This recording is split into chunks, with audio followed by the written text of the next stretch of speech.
एक ऐसी कहानी जो भारत में घटित होती है और उसके बाद अमेरिका तक पहुंच जाती है। अमेरिका के शोधकर्ता जो इसी तरह की बातों पर रिसर्च किया करते थे वो भारत आते हैं और इस कहानी को सत्यता का प्रमाण दे जाते हैं। कौन सी वो कहानी थी जो अमेरिका तक पहुंच गई और किस वजह से वो अमेरिका पहुंची थी, पूरी कहानी की सच्चाई जानने के लिए वीडियो को अंत तक जरूर देखें। उत्तर प्रदेश के इटावा में एक लड़की का जन्म होता है जिसका नाम होता है सुमित्रा। सुमित्रा धीरे धीरे बड़ी होती है, लेकिन जैसे ही वो बड़ी होती है तो उसी दौरान अचानक से उसकी माँ की मौत हो जाती है और इस वजह से वो थोड़ी सी परेशान रहने लगती है। धीरे धीरे समय बीतता है। समय के साथ साथ सुमित्रा की उम्र शादी के योग्य हो जाती है। जैसे सुमित्रा की उम्र शादी के योग्य होती है तो उसके पिता उसकी शादी की चिंता करने लगते हैं, क्योंकि अड़ोस पड़ोस वालों का कहना था कि बिना माँ की बच्ची है तो जल्द से जल्द इसकी शादी करा दो ताकि कोई भी कैसी भी दिक्कत ना हो।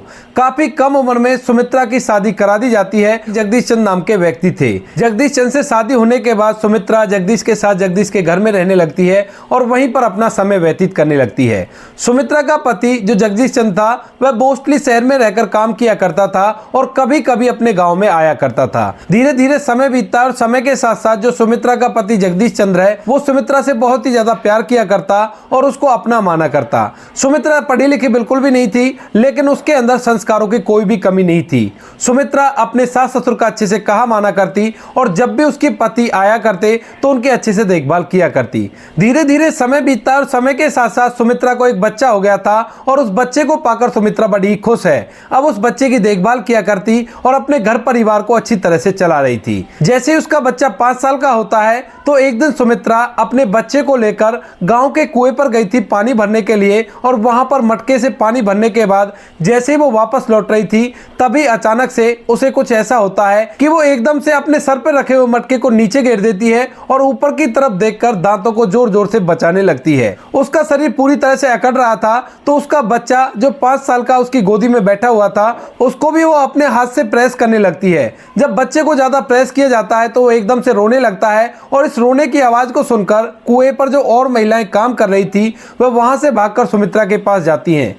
जैसे ही वो सुमित्रा के पास पहुंचती हैं तो अचानक से उसका ये रूप बिल्कुल से खत्म हो गया था जो वो खड़ी होकर ऊपर की तरफ देखकर दांतों को बार बार बजा रही थी। उसके बाद वो लोग उससे पूछने लगते हैं कि तुम्हें क्या हुआ था, तो वो कहती है कि कुछ भी तो नहीं, मेरा तो सर का मटका भी फूट गया, न जाने कैसे फूट गया है। इसके बाद गांव वाले उसके इस रूप को देखकर बड़े ही हैरान होते हैं और तरह तरह की बातें उसके बारे में बनाने लगते हैं।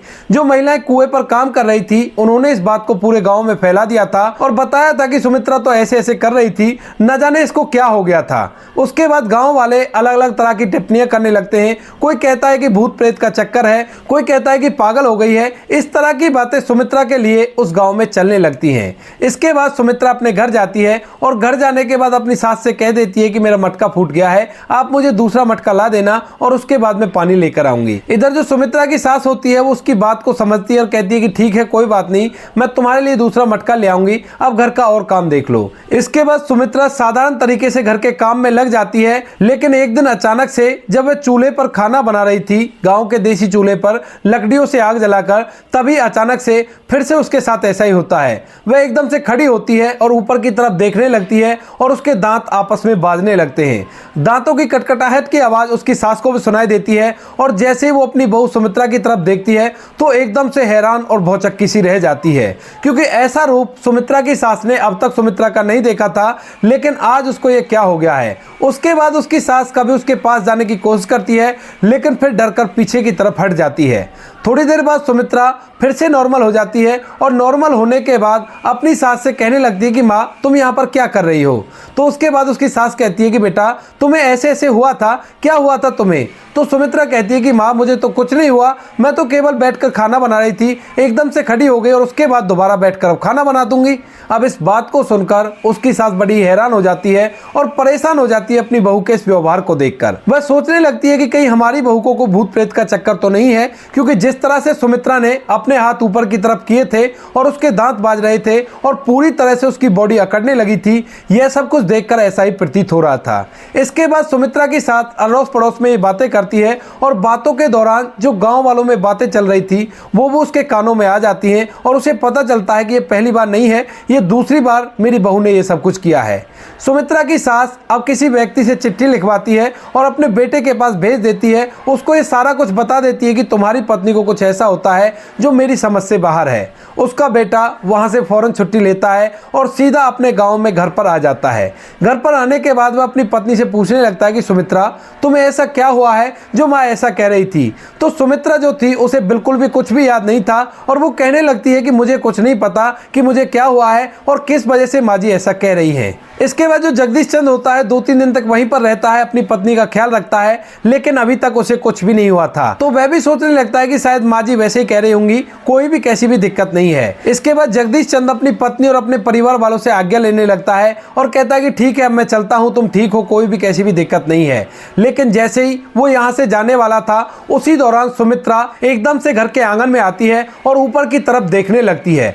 देखते देखते अचानक से वो अपने हाथों को ऊपर करती है और उसके दांत आपस में बाजने लगते हैं। कटकटाहट की आवाज और उसका यह व्यवहार सभी परिवार वालों को आश्चर्य में डाल देता है और सभी लोग खड़ा होकर उसे देखने लगते हैं। कुछ पड़ोसी भी इस माहौल को देख लेते हैं और वो लोग भी वहां पर जमा हो जाते हैं। अब जैसे जगदीश चंद इस बात को देखता है तो एकदम से वो अपनी पत्नी के पास आता है और उसे झंझोड़ने लगता है। कहता है कि सुमित्रा, तुम्हें ये क्या हुआ है। लेकिन सुमित्रा ऊपर की तरफ देखे जा रही थी और उसके पूरा शरीर बुरी तरह से अकड़ रहा था। इसके थोड़ी देर बाद सुमित्रा फिर से नॉर्मल हो जाती है और जब जगदीश चंद उससे पूछता है तो सुमित्रा फिर से वही जवाब देती है कि कुछ भी तो नहीं हुआ मुझे, ऐसा क्या होगा भला।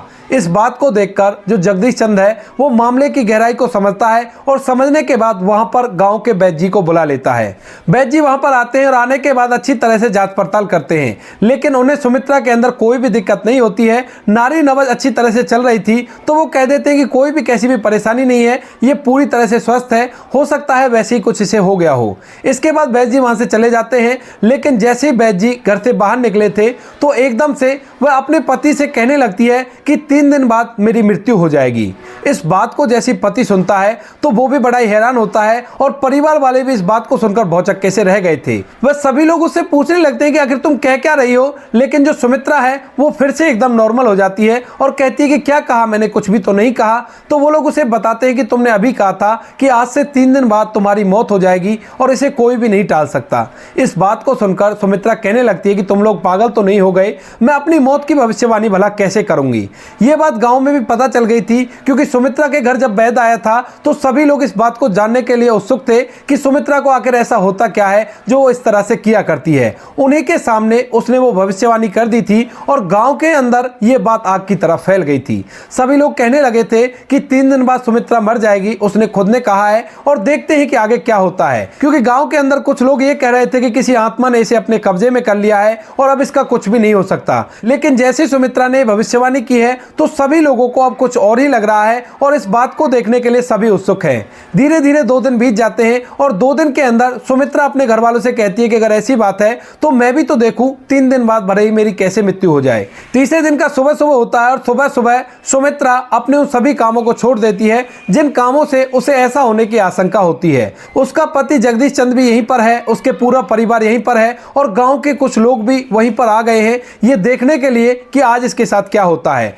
सुबह से दोपहर हो जाती है लेकिन सुमित्रा के साथ ऐसा कुछ नहीं होता और सुमित्रा अपने घर वालों से कहने लगती है कि देखो कुछ भी तो नहीं हुआ ना, आप लोग वैसे ही खामखा परेशान हो रहे थे। इस बात को सुनने के बाद परिवार वाले थोड़े से शांत होते हैं और उसी दौरान जो गांव के कुछ लोग वहां पर जमा थे वह भी इधर उधर जाने लगते हैं। लेकिन तभी सुमित्रा की एक जो सहेली थी उसी गांव के अंदर रहा करती थी, वह आकर सुमित्रा से कहने लगती है कि क्यों री सुमित्रा, क्या हुआ, अभी तक कुछ भी नहीं हुआ क्या। तो वह हंसने लगती है, कहती है कि होगा भी कैसे, ऐसा कुछ होना ही नहीं था, ये तो केवल घर वालों का वहम था। तो इसी वजह से मैंने उनसे कहा कि ठीक है अगर ऐसी बात है तो मैं भी देखती हूँ कि ऐसा क्या होगा। भला मुझे तो याद नहीं कि मैंने कब ऐसा कहा था, लेकिन ये लोग कह रहे थे तो मैंने भी इस बात को मान लिया। ऐसा कहते हुए वो बाहर रास्ते की तरफ बढ़ रही थी जहां पर उसकी सहेली खड़ी हुई थी और जोर जोर से हंस रही थी। लेकिन जैसे वो उसके पास पहुंचती है तो एकदम से उसी तरह से अपने हाथों को ऊपर करती है और अपने दांतों को बजाने लगती है और पूरा शरीर अकड़ सा जाता है। अब जैसे सुमित्रा की वो सहेली उसका ये रूप देखती है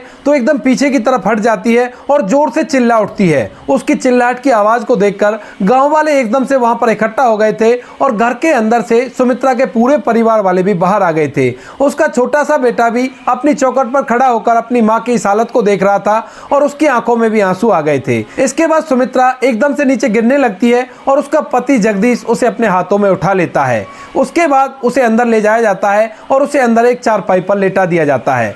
वैद्य जी को बुलाया जाता है और वैद्य जी को आने के बाद जैसे वैद्य जी अच्छी तरह से नारी नवस देखते हैं सुमित्रा की, तो वो उन लोगों से कह देते हैं कि सुमित्रा अब हमारे बीच में नहीं रही है, यह ऊपर वाले के पास जा चुकी है। इस बात को सुनकर परिवार के अंदर एकदम से मातम बन जाता है और सभी लोग बड़े ही हैरान होते हैं। सोचने लगते हैं कि इसने भविष्यवाणी की, अपनी ही मौत की और उसके बाद उसी दिन इसकी मौत हो गई। इस बात का सुमित्रा के पूरे परिवार को बड़ा ही दुख होता है, लेकिन फिर वो उसके अंतिम संस्कार की तैयारी करते हैं। गांव के कुछ लोग इकट्ठा होते हैं और इकट्ठा होने के बाद सुमित्रा के अंतिम संस्कार में जुट जाते हैं। कुछ महिलाएं सुमित्रा को नहलाने के लिए अंदर ले जाती हैं और नहलाने के बाद उसका श्रृंगार होना था, लेकिन जैसे ही नहलाने के बाद वो महिलाएं उसका श्रृंगार करने लगती हैं, तभी अचानक से सुमित्रा अपनी आंखों को खोल लेती है और अपने हाथों को हिलाने लगती है। यह सब कुछ देखकर जितनी भी महिलाएं वहां पर सुमित्रा का श्रृंगार कर रही थी, वह एकदम से चीखती हुई वहां से बाहर निकलती हैं। अब जैसे वो चीखती हुई बाहर निकलती हैं तो सभी लोग इस बात को देखकर हैरान हैं कि आखिर ऐसा क्या हुआ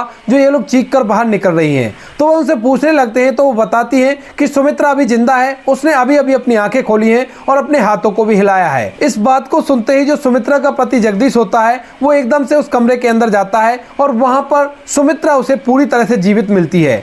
जैसे ही जगदीश अपनी पत्नी को जीवित देखता है तो एकदम से उसे अपने गले से लगा लेता है। उसकी आंखों में आंसू थे और उसने सुमित्रा को कसकर गले लगा लिया था, लेकिन सुमित्रा फौरन से जगदीश को धक्का देती है और उसे अपने से दूर करती है। कहती है कि तुम्हें शर्म नहीं है, किस तरह से मेरे गले लग रहे हो और क्या हक है तुम्हारा मुझ पर। इस बात को सुनकर जगदीश बड़ा ही हैरान हो जाता है और वो कहने लगता है कि क्या हक है, तुम मेरी पत्नी हो और मैं तुम्हें अपने गले से न लगाऊं तो फिर क्या करूं।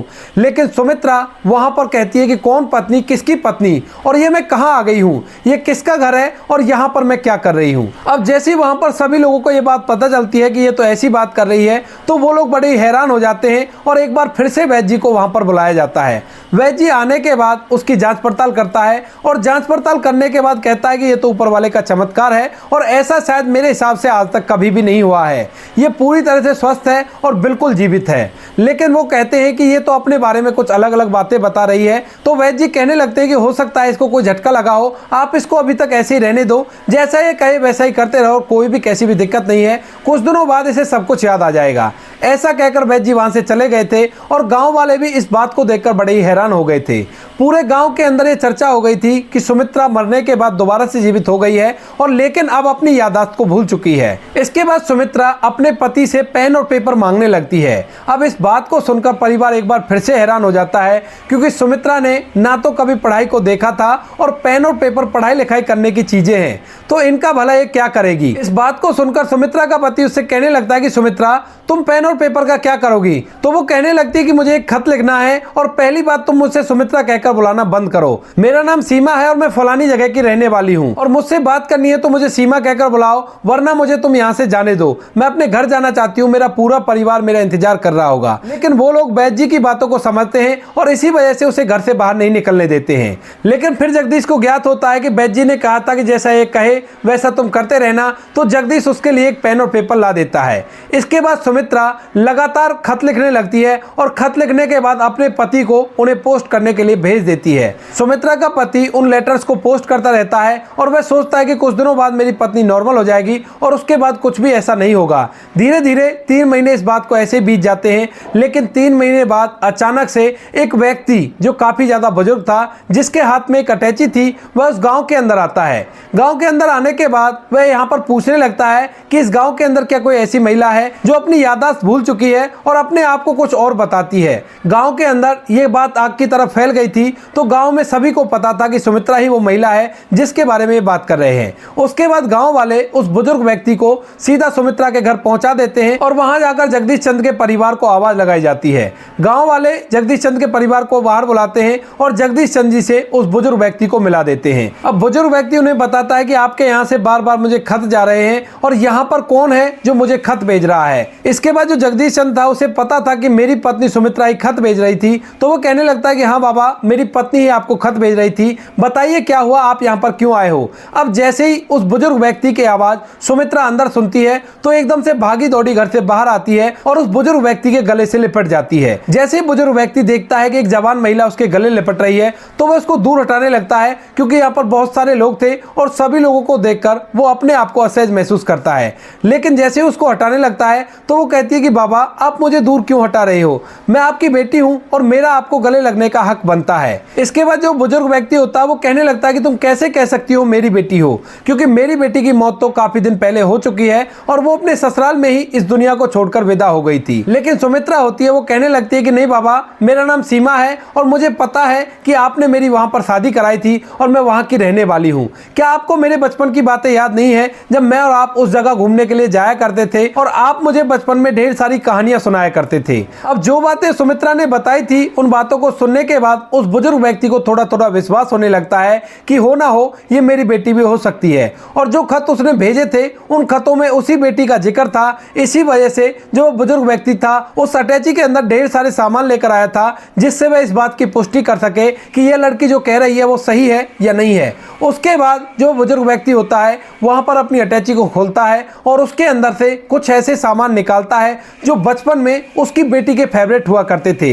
इसके बाद वह उससे पूछने लगता है कि बेटी इस सामान को जानती हो, तो वह फटाफट सभी चीजों के बारे में बता देती है। कहती है कि बाबा, ये खिलौना हमने उस मेले से लिया था और बहुत दिन तक मैंने इसे संभाल कर रखा था, लेकिन जब मेरी शादी हो गई थी तो उसके बाद ये मेरे मायके में ही रह गया था। इसके बाद चंजी होते हैं उस अटैची के अंदर से एक एल्बम निकालते हैं जिसके अंदर ढेर सारे फोटो थे। तो एकदम से जो सुमित्रा होती है उस एल्बम को अपने हाथ में ले लेती है और उसमें फोटो को देख देख कर बताने लगती है। सबसे पहले उसका और उसके पिता का फोटो था, तो वो कह देती है कि ये मेरा फोटो है बचपन का और मैंने और आपने उस टाइम पर इस फोटो को खिंचवाया था। उसके बाद जैसे वो पेज बदलती रहती है उसी दौरान उस बुजुर्ग व्यक्ति को विश्वास हो जाता है कि हो ना हो ये मेरी ही बेटी है जो फिलहाल इनके घर में यहाँ पर इस महिला के शरीर में आ गई है। इस बात को देखते हुए जो पिता होता है वह उससे पूछने लगता है कि बेटी ये बताओ, वो तो सब ठीक है लेकिन तुम यहाँ पर क्यों आई हो और किस वजह से तुम्हें यहाँ आने की जरूरत पड़ी है। इसके बाद जो उसकी बेटी होती है वो बताने लगती है, कहता है कि बाबूजी, जहाँ पर आपने मेरी शादी की थी वहां पर मैं उन सभी से ज्यादा पढ़ी लिखी थी,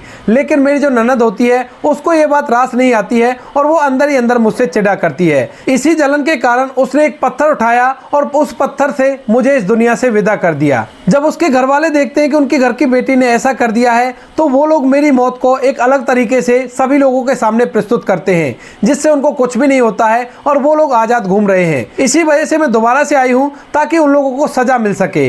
अब यह बात वहां पर सुमित्रा के परिवार वाले साथ में गांव के काफी सारे लोग सुन रहे थे और इस बात को सुनकर सभी लोग बड़े ही हैरान होते हैं, क्योंकि जो कुछ भी सुमित्रा के साथ अब तक हो रहा था वो बिल्कुल ही अविश्वसनीय था। क्योंकि सुमित्रा अनपढ़ होने के बाद पढ़ाई लिखाई कर रही थी। जो बुजुर्ग व्यक्ति आता है वह बताता है कि मेरी बेटी लेक्चरर थी और अच्छी खासी पढ़ी लिखी थी, इसी वजह से वो पढ़ाई लिखाई कर सकती थी। तो यहाँ पर उन लोगों को भी इस बात पर विश्वास होता है और उन्हें बड़ा ही दुख होता है कि एक लड़की के साथ ऐसा कैसे हो गया। उसके बाद जो बुजुर्ग व्यक्ति होता है उसे पूर्णतः विश्वास हो जाता है कि हो ना हो ये मेरी बेटी हो, क्योंकि जब उसने अपनी बेटी की मौत की वजह जाननी चाहिए थी तो उन लोगों ने बताया था कि ये रेलवे ट्रैक पर मिली थी और उसके जाने से पहले ही उसकी बेटी का अंतिम संस्कार करा दिया गया था। उसने केस भी दर्ज कराया था लेकिन वहां पर उसकी एक नहीं चलती है, क्योंकि गांव के लोगों ने उनके हक में गवाही दे दी थी। इसके बाद वह कहने लगता है कि मेरी बेटी के न्याय के लिए मैं अपनी बेटी को अपने साथ ले जाना चाहता हूं। तो जगदीश चंद और पूरे गांव वाले भी इस बात के लिए फेवर में हो जाते हैं और कहते हैं कि ठीक है, अगर ऐसी बात है तो आप बेशक से इसको अपने साथ ले जा सकते हो, आपकी बेटी है, हम इसमें कुछ भी नहीं कह सकते। इसके बाद सुमित्रा उस बुजुर्ग व्यक्ति के साथ अपने घर जाती है और वहां जाने के बाद अपने परिवार के सभी सदस्यों को अच्छी तरह से पहचान लेती है और उनकी कुछ ऐसी बातें भी बताती है जिन बातों के बारे में केवल सीमा को ही पता था। इसके बाद सुमित्रा अपनी ससुराल में जाती है। वहां पर उसके 2 बच्चे थे, उसका पति भी था, उसकी वो ननद भी थी और उसकी सास भी थी। सभी लोगों को वह अपने बारे में बताती है और अपने बच्चे को अपने साथ ले जाने के लिए कहने लगती है, लेकिन उसके ससुराल वाले मना करते हैं, कहते हैं कि तू कौन है और यहाँ पर क्यों आई है, हम लोग तुझ पर विश्वास क्यों करें। तभी जो सीमा का पिता होता है वो उनसे कहने लगता है कि मेरी बेटी ने मुझे सब कुछ बता दिया है, तुम लोगों ने इस तरह से इसे ऊपर वाले के पास भेज दिया था, अब तुम लोगों पर पूरी तरह से कार्रवाई की जाएगी और उसके बाद तुम्हें पता चलेगा कि किसी के साथ अन्याय करने का क्या नतीजा होता है। उसका पिता पुलिस को बुलाता है और पुलिस को बुलाने के बाद इस केस को रीओपन कराया जाता है। रीओपन कराने के बाद वह सभी चीजों को सटीकता से बता देती है और इस बात को प्रमाणित कर दिया जाता है कि सुमित्रा और सीमा दोनों एक ही हैं और फिलहाल ये सीमा जो कुछ भी कह रही है वो बिल्कुल सत्य है। इसके बाद जब पुलिस वाले अच्छी तरह से वहां पर पूछताछ करते हैं और इस केस की अच्छी तरह से तफसील की जाती है तो यह बात सामने आ जाती है कि जो कुछ भी सुमित्रा कह रही है वो 100% सत्य है और उसके बाद उन लोगों पर कार्रवाई बिठा दी जाती है। कार्रवाई के दौरान वह अपने दोनों बच्चों को लेकर वहां से अपने पिता के यहाँ पर चली जाती है और कुछ दिनों तक वहीं पर रहती है जब तक इस केस का फैसला नहीं आता है। यह खबर चारों तरफ फैल गई थी और अखबार के अंदर भी इस बात का जिक्र होता है, क्योंकि जब कोर्ट में ये बातें बताई जाती है तो पहले तो कोर्ट इन बातों को मानने से इनकार कर देता है, लेकिन जैसे कोर्ट के सामने एविडेंस रखे जाते हैं तो उसके दौरान उनको भी विश्वास करना पड़ता है। अखबार के जरिए ये खबर अमेरिका तक भी पहुंच जाती है तो वहां के कुछ शोधकर्ता जो ऐसी ही बातों पर शोध किया करते थे वो लोग इंडिया आते हैं और इंडिया आने के बाद इस बात की अच्छी तरह से पुष्टि करते हैं। कुछ दिनों तक इस बात पर रिसर्च करने के बाद वह लोग भी इस बात को सत्यापित कर देते हैं और कहते हैं कि यह सच्चा केस है और असलियत में ऐसा ही हुआ है। इसके बाद जो सुमित्रा होती है वहां से अपने पिता से विदा लेती है और वहां से सीधा जगदीश चंद्र के पास पहुंच जाती है अपने उन दोनों बच्चों को लेकर भी और वहीं उसी के साथ रहने लगती है। कई सालों तक वह उसी घर में रहती है। उसने जगदीश को अपने पति के रूप में स्वीकार कर लिया था, लेकिन फिलहाल वो पढ़ी लिखी महिला थी तो अच्छी तरह से अपने घर वालों को रखा करती है। लेकिन कुछ सालों बाद अचानक से सुमित्रा की दोबारा से मौत हो जाती है और इस बार वो जीवित नहीं हो पाती है। उसके बाद उसके परिवार वाले अच्छी तरह से अपने जीवन को व्यतीत कर रहे हैं और उन लोगों का परिवार आज भी इस दुनिया के अंदर कायम है। तो दोस्तों ये थी एक छोटी सी कहानी जहां पर एक लड़की की मौत हो गई, लेकिन उसके बाद वह एक दूसरी लड़की के शरीर में आ जाती है और अपने कातिलों को सजा दिलाती है। आप क्या कहना चाहते हो सुमित्रा के बारे में, आप क्या कहना चाहते हो सीमा के बारे में? आपकी जो भी राय कमेंट सेक्शन में लिख सकते हो, लोगों के साथ शेयर कर सकते हो। वीडियो अगर अच्छी लगी तो वीडियो को लाइक और चैनल को सब्सक्राइब जरूर करें ताकि हमें थोड़ा सा हौसला मिले आप लोगों के लिए ऐसे अच्छे वीडियो बनाने के लिए। इन कहानियों को सुनाने का उद्देश्य किसी को परेशान करना बिल्कुल भी नहीं है। यह कहानी आपको इसलिए सुनाई जाती है ताकि आप लोग इन कहानियों में से कुछ ना कुछ सीख सको और अपने जीवन में उस चीज को अप्लाई कर सको। जैसे कि इस कहानी में कातिल चाहे कितना भी शातिर क्यों ना हो, कोई लोग कितना भी पर्दा डालने की कोशिश कर ले, लेकिन क्राइम कभी छुपता नहीं है। बाकी मिलते हैं किसी नेक्स्ट वीडियो नए टॉपिक के साथ, तब तक के लिए जय हिंद, जय भारत, जय हिंदुस्तान।